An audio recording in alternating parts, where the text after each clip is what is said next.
Hey guys, how's it going? It's Douglas here at Drumboy Productions, and today I'm going to be giving you guys an update on some recent additions to the Buckethead collection.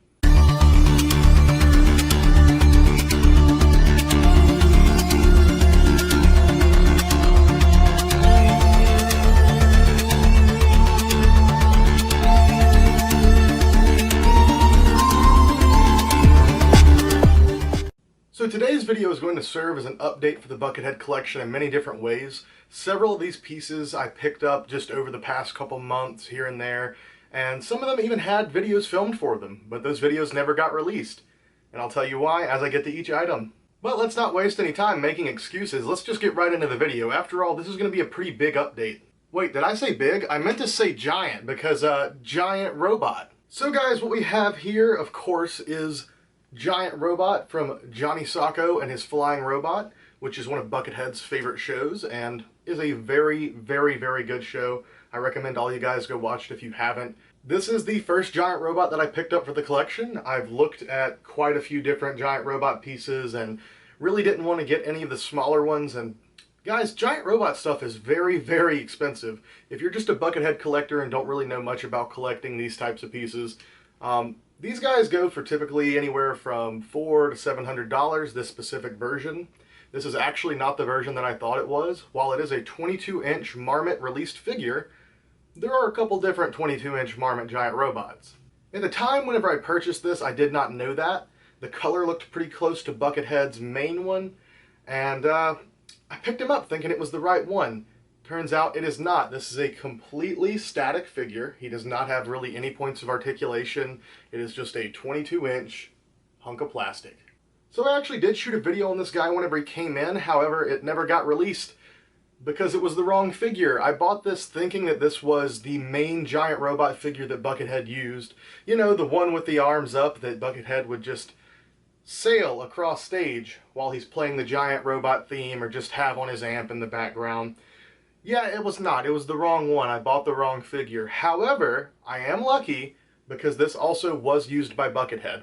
So that goes to show you guys, if you're ever trying to collect something and you're not that knowledgeable about it, before blindly buying, try to do a bit more research beforehand. I usually do try to do this, but it was a situation where he popped up and I was like, wow, those are rare. One of only 100, because I think there were only 100 made or so.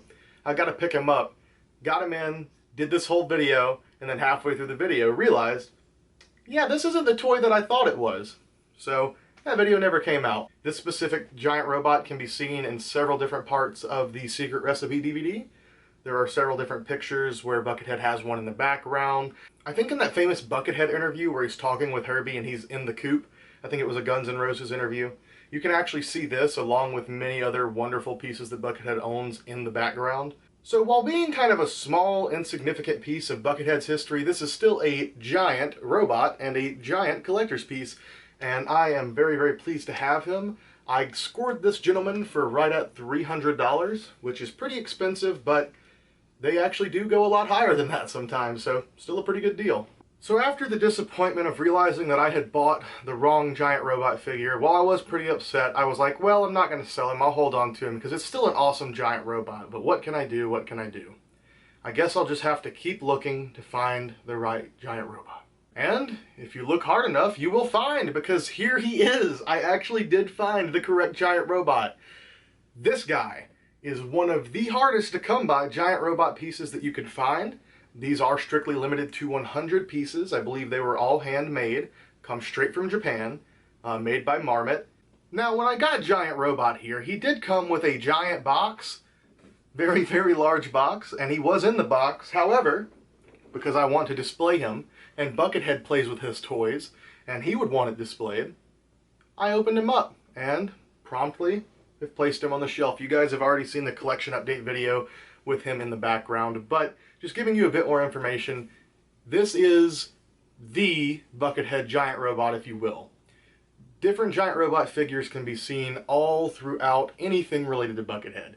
CD booklets, album artwork, the Secret Recipe, photographs, any video, like Giant Robots all over the place. Buckethead has tons of different Giant Robot toys.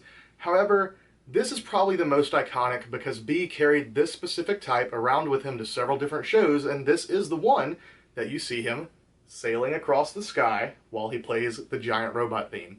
And while that is cool, my favorite bit of history involving this specific giant robot figure is the fact that it was used on Buckethead's debut album. In the original picture, you can tell that someone, most likely Buckethead, scaled this giant statue in Colma, California in the graveyard and placed Giant Robot up in the arms of this headless statue.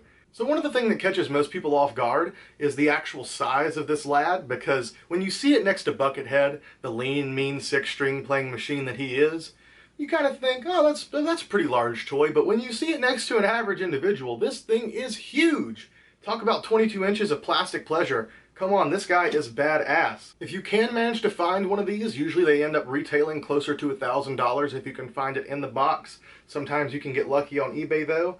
I did. I managed to pick this one up for $400 shipped in the box, and he has been taken out of the box for display purposes. If you get the chance to grab one of these and they pop up, absolutely go for it because they are extremely limited and very hard to come by. Next up, we have a little bit more plastic fun. This is a Colonel Sanders piggy bank. Would it be a chicken bank? I mean, it's a guy, but it's a bank. It's a plastic bank is the point I'm trying to make here, guys. As you can see, coin slot there in the back.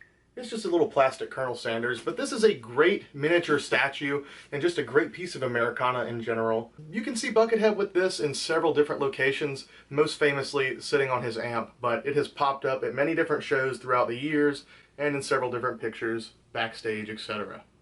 Well, before we get any further, I guess let's address the shirt. So the shirt actually was a really recent vintage pickup. As far as I know, this is a legitimate vintage Buckethead shirt. Usually it's very, very hard to find any original vintage Buckethead t-shirts. He didn't really make that many designs, and I've never seen, in the years that I have been collecting, which is only a few years, I've never seen one in my size. And this actually popped up on Depop in a 3X, so I had to take it. And next we have a bit of a two-for-one. This happens quite a bit whenever it comes to Buckethead stuff because he does collect a lot of pop culture memorabilia and, you know, masks and pieces like that that were used in other things. And this is no exception.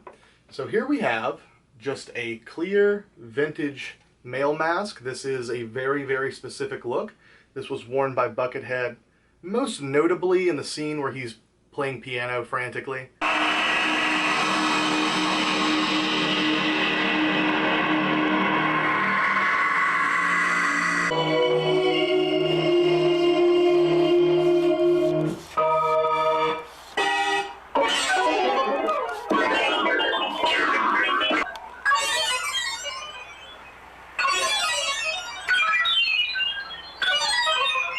It's a really great scene, and for most people, probably the closest look at Buckethead's face you're going to get in a video that has ever been released by him. Not only does this mask make an appearance on the Secret Recipe DVD, but it's also seen on another DVD that goes by the name Friday the 13th Part 3. This happens to be one of the masks that Shelley wore whenever he was pranking people as well, and it's a pretty common piece. You can still find masks made from this mold today, but they're much smaller. The vintage copies are pretty hard to come by. For many different reasons. One is because they are sought after from the Friday the 13th community. And number two is it's a very thin plastic mask, and these really did not survive that well over the years. So to find one that is essentially brand new, completely undamaged, no cracks in it, no problems, perfect paint to look the style of Buckethead's mask, had to pick it up. Next up is a promotional piece, actually. Buckethead promotional items are pretty hard to come by, and this is no exception. This is a very rare little piece of memorabilia. I believe this was originally meant just to be an advertisement for Bermuda Triangle, but also serves to advertise the up-and-coming Secret Recipe DVD and Super Diorama Theater. Now, I know what you guys are thinking. Super Diorama Theater? That's strange. I haven't heard that album before. Well, that's because it was never released. Or, perhaps, it was released under the name Cuckoo Clocks of Hell. It's hard to say for sure, as it's purely speculation at this point, but there's a good possibility. I wonder why that album never came out. The artwork on it looks awesome. If it is a completely different album, I wonder why it didn't come out, and if we'll ever be able to see that.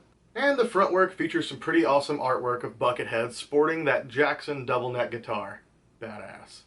And yet again, another large toy. This is the Michael Myers R.I.P. series doll. I remember whenever I was younger, I always wanted to collect the full line of this series because I thought it was so cool. I loved the fact that the packaging worked together and just liked the pieces in general, but we never had the money to afford stuff like that. So I never got to own any of them except for the Jason, which was the big one for me.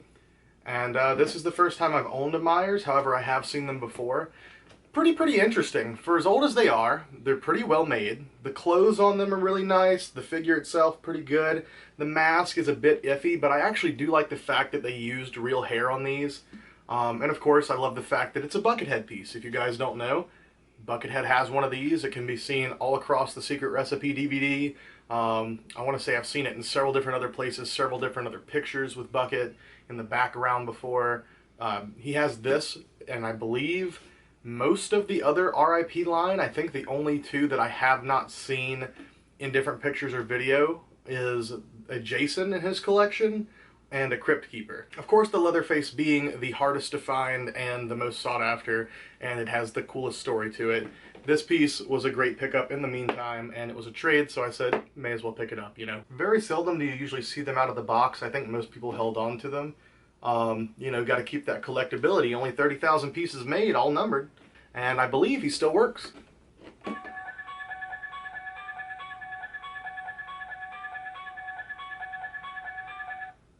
But yeah, just another great pickup in addition to the Buckethead collection. Alright guys, and I think that's going to wrap up today's video. Hope you guys enjoyed it. Hope to be bringing you some great content coming soon. Love you all. Thank you for watching, and see you next time.